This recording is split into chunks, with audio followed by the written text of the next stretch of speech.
and welcome back to Lessons Learned. I am Sherry and I am here to chat with you today. It's Monday Quilt Chat. It is Monday the 12th.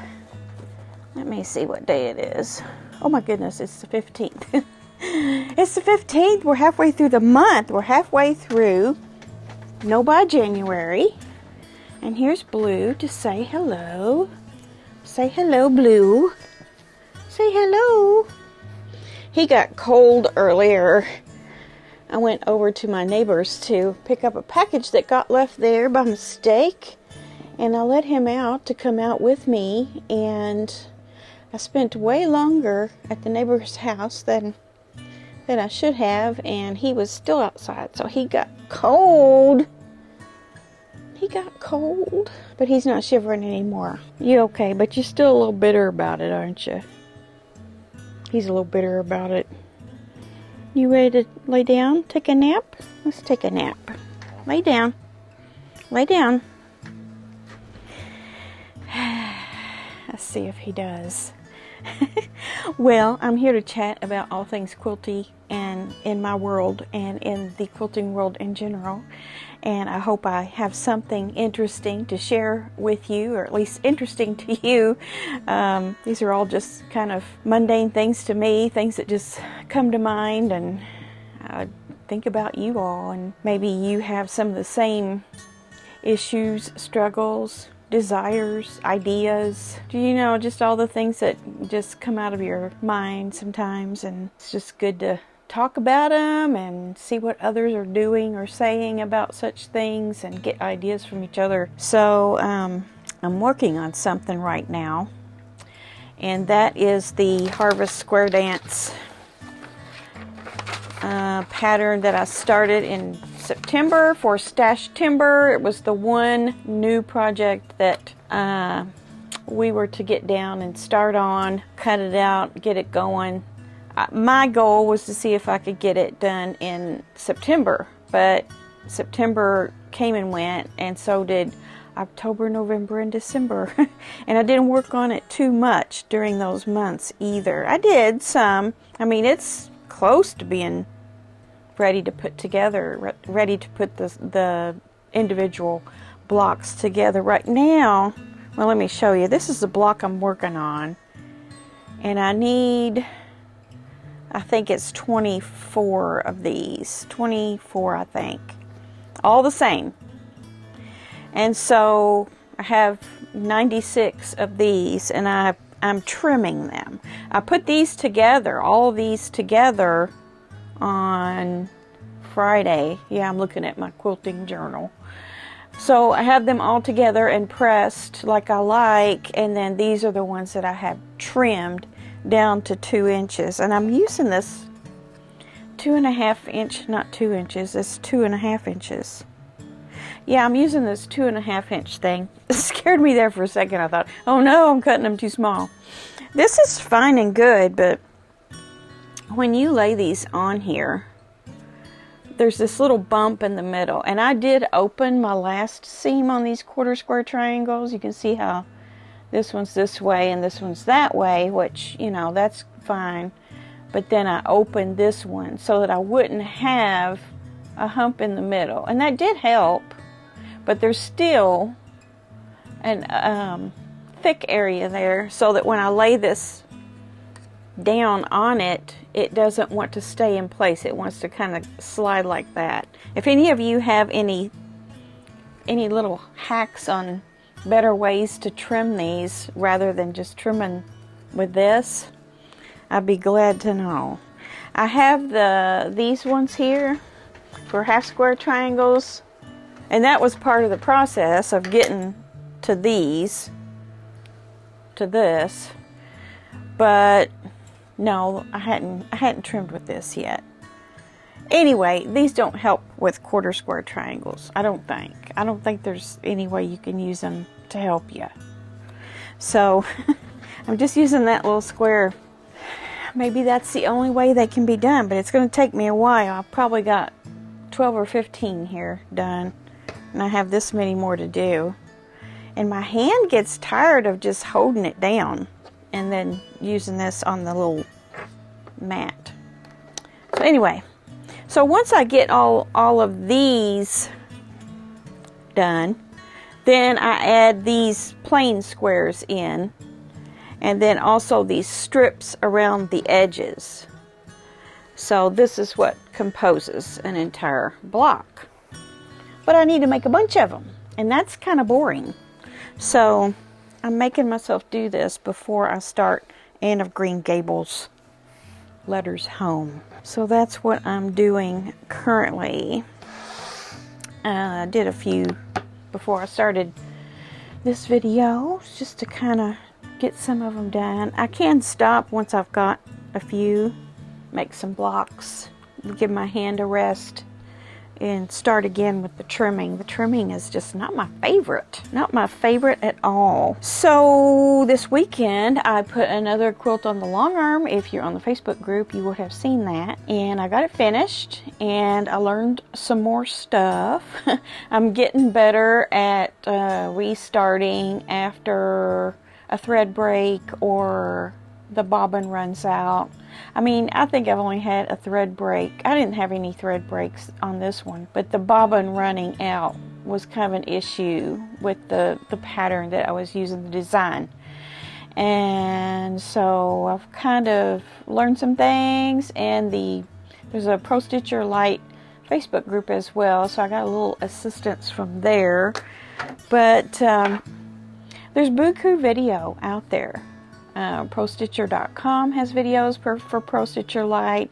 There's individuals. There's Adam's So Fun. He doesn't use the light version. He has the regular version.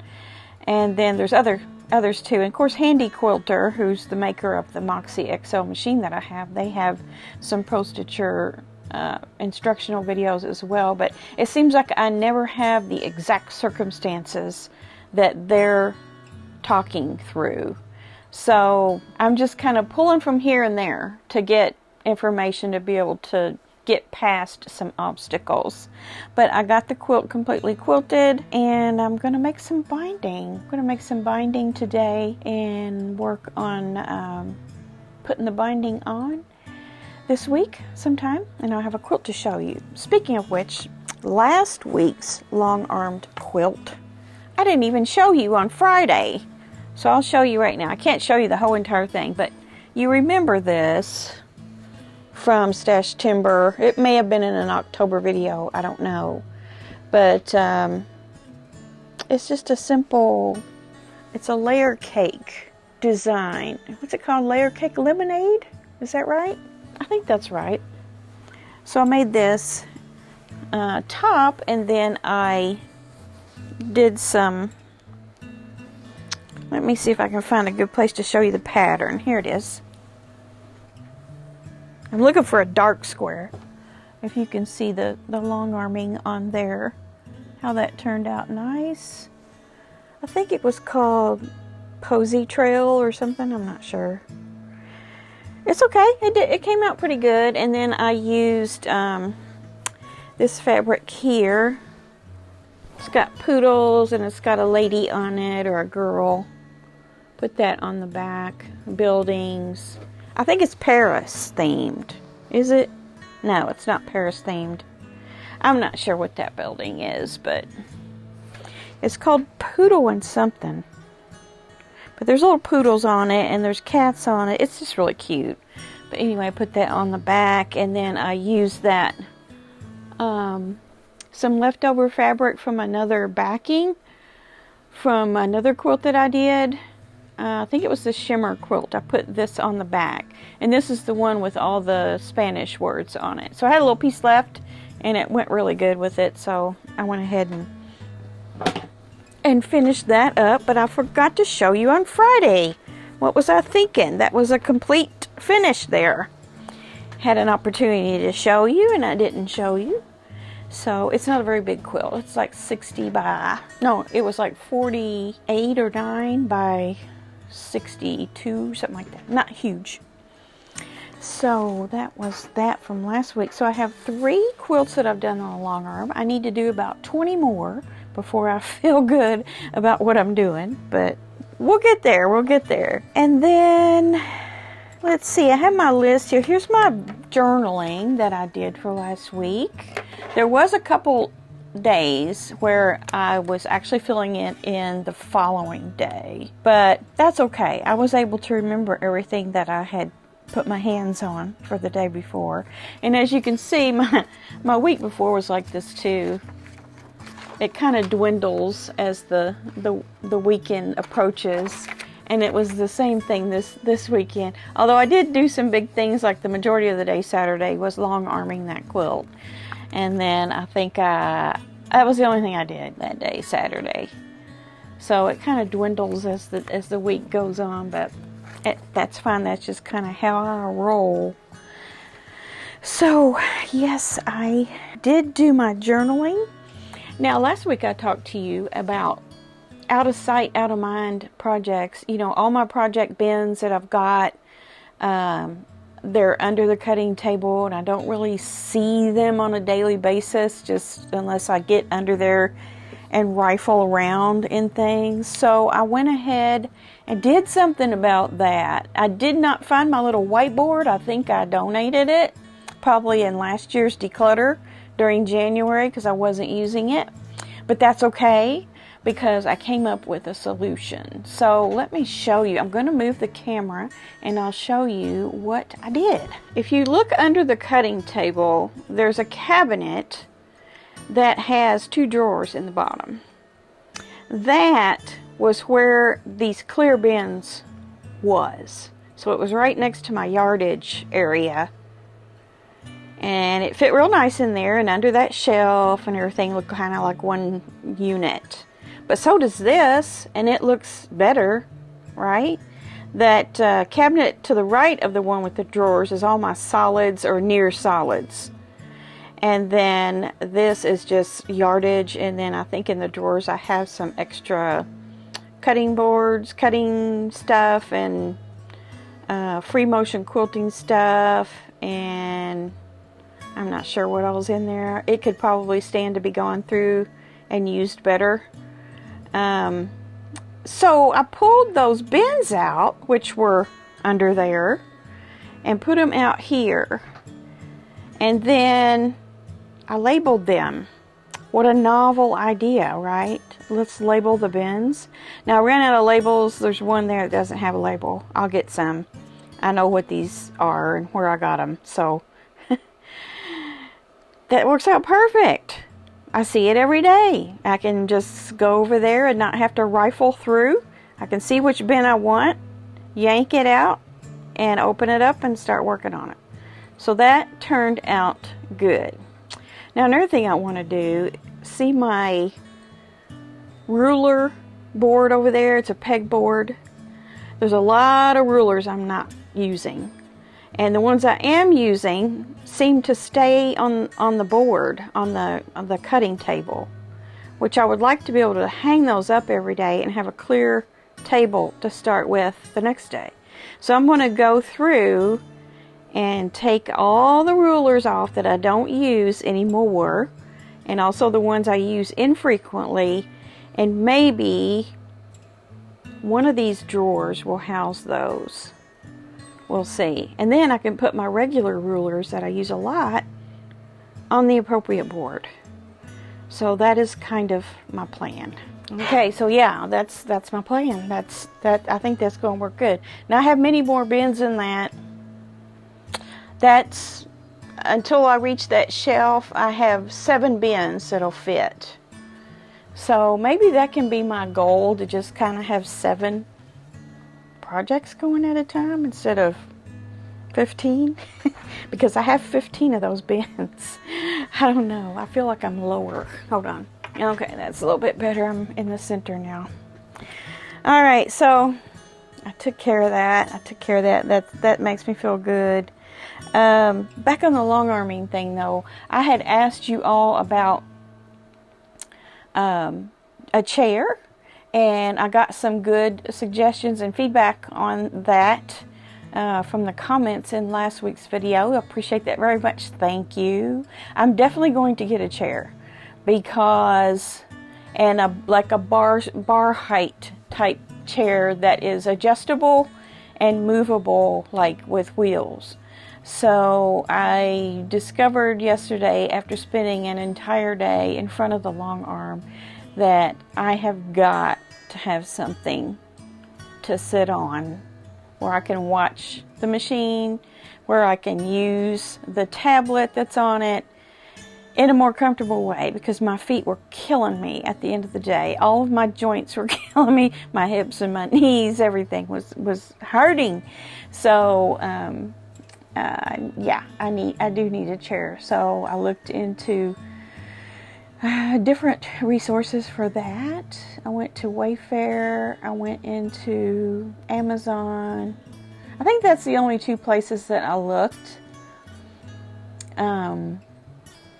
So I've looked, and I'm gonna have to make a decision on exactly what I want, and probably in a week or so I'll be able to order one. They're not too awfully expensive, anywhere from, you can get something under $100 all the way up to $400 or something. So I won't be getting a $400 chair, I can tell you that. So somewhere more on the lower end, but it will work. It will work. So thanks for your suggestions on that. I'm looking at my list of things to talk about, because that worked really well last week when I was talking to you.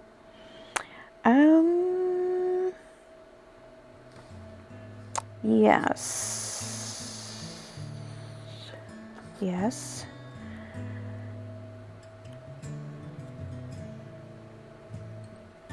Okay. I've decided that I am probably never again going to do yo-yo quilting. Do you know what yo-yo quilting is? I have an entire bin dedicated to yo-yo quilting, and I could definitely use this bin for something else. And all I have in here is all of my yo-yos that I've done in the past. Just all different kinds of colors, combinations, no rhyme or reason to it.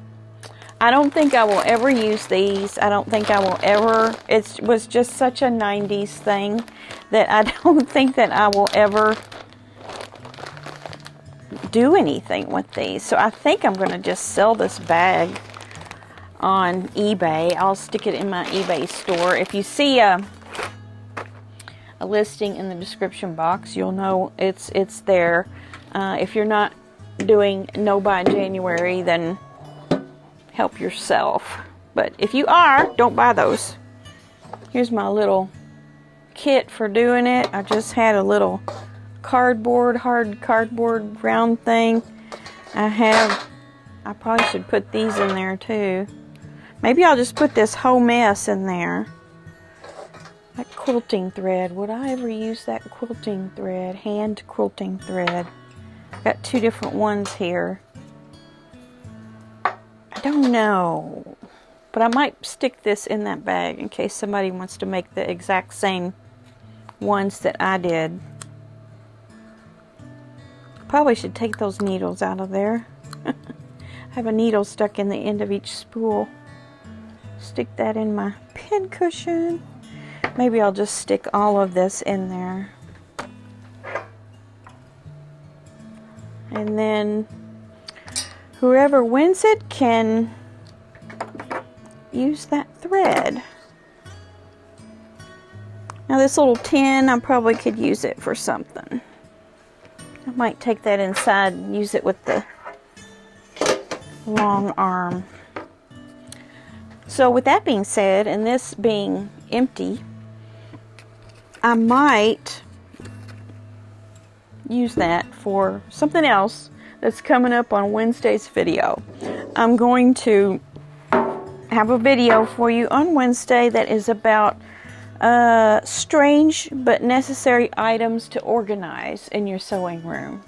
So I've got a hodgepodge of things that have become kind of a mess in my sewing room, and they're not your typical sewing things like fabric and thread and notions. It's something else, but you all probably have this stuff in your sewing room. So I'm going to do a little video for you on how to organize that, because I need to organize that. So that is what Wednesday's video is going to be about. I actually do have a plan for it this week. Okay, another video that's going to be coming up I wanted to talk to you about is smarter ways, or maybe I should say smart ways to buy fabric. And I'm going to do a little research ahead of time on some things. I've already got lots of ideas in my head about it. But this video will be shortly before February 1st. I'm not sure how the calendar works out for it. It won't be this week's video. It won't be next week's video. It will probably be January the 24th. No, it'll be the 31st. So it'll be 3 weeks from now. 3 weeks? Is that 3 weeks? Well, not quite. Is it? 1, 2, 2 weeks. 2 weeks from now. On the 31st, I will have a video on Wednesday about smart ways to buy fabric.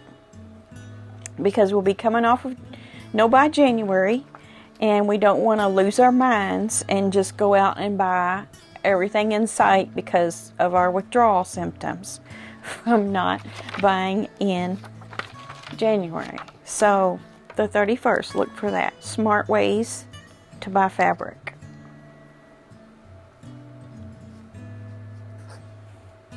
All right, the last thing that I have to talk to you about is the quilt of the week. So don't turn the video off if you don't like quilt of the week, because you never know what I might say at the very end.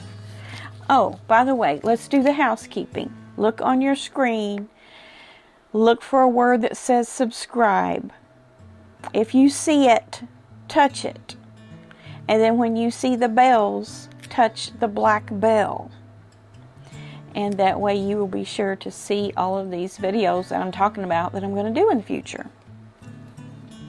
And then at the end of this video, which means you have to stay till the end to know how to do this part, if you liked what you saw, you'll hit a thumbs up button. And then if you would like, you can leave a comment. So that's our little housekeeping things for today. Now we'll get into this quilt, and then if something else comes to my mind before I'm done with this, you better still be on, because yeah, you'll miss it if you're not. Okay, this is called Sanctuary, and I will put a picture right there. And it's 97 by 97, Catherine Zimmerman of Mars Hill, North Carolina. This quilt was made during the COVID lockdown, thus its name. There are more than 35 appliques per basket, which took a long time to machine applique. It is a Quiltworks pattern, designed by Kathy Corder Sweet. Catherine used the double blanket stitch with contrasting thread. The freehand quilting by Julia Quiltoff shows off the patterns, and the quilt density yields dimensional and trapunto effects. This quilt won Best of Show at a Mountain Quilt Fest in Pigeon Forge, Tennessee, and first place at both the Kansas City Regional Quilt Show and the Great Wisconsin Quilt Show in Madison, Wisconsin. So the pattern was English Garden by Judy Niemeyer from Quiltworks. So very pretty, very wintry looking, and look at the baskets that she's talking about. Took a long time to piece together, applique those together, and I see the trapunto effect with all of the intricate quilting that was done on it. Very nice. And look at those, I'm gonna say hundreds of flying geese around there in that rounded pattern. So very nice. I hesitated there for a second because I was thinking about the Tula Pink quilt that you saw on Friday that I did, and how I would like to fancy that up a little bit by doing some sort of border design or something. I even thought about some flying geese configuration around it in those Tula fabrics and black. So I don't know if that's what I'll do or not, but kind of gives me ideas. So you can see why this won a lot of quilt shows. It's very, very intricate, very advanced, and looks like she did a great job on it. So, goals, quilt goals. I don't know that I'll ever reach that kind of a goal if I ever set myself to doing it. So, well, here we are, Monday the 15th, and we have a whole week ahead of us. So let's get busy in our sewing rooms. We have fabric all over the place. If you don't have anything going right now, at least do some sort of a scrap project. We had a beautiful one on Friday that was submitted by Dolly. Go back and look at that. Very simple. You don't even need a pattern for that, or any sort of 9-patch or whatever you can come up with from your scraps. If you do have fabric waiting to be used, like in some pattern type fashion, if you've got some patterns, get your patterns out, get your pattern books out, get your fabric out, and design some stuff. Everything looks great. Everything that you can dream up is going to look great. So don't worry too much about all the details, because you have fabric, you have a pattern, you've got a plan. So, by January, 2 weeks left, and that's okay. Some of us may continue on into February or into some other months of the year, because the economy is not very good and the price of everything is going up. So we don't really have an excuse to be buying a lot of extra fabric. Only the things that we really need and want do we want to purchase, because, like I said, we have a lot. I know I have a lot. I have many projects I could start. So that's my sermon to you today about not buying fabric and using what you have. So, all right. So Wednesday, we're going to organize some stuff, so tune in for that, and then we'll be back here on Friday for Finish It Friday. So a little bit of something every day if you can, and we'll see you back here soon. Bye.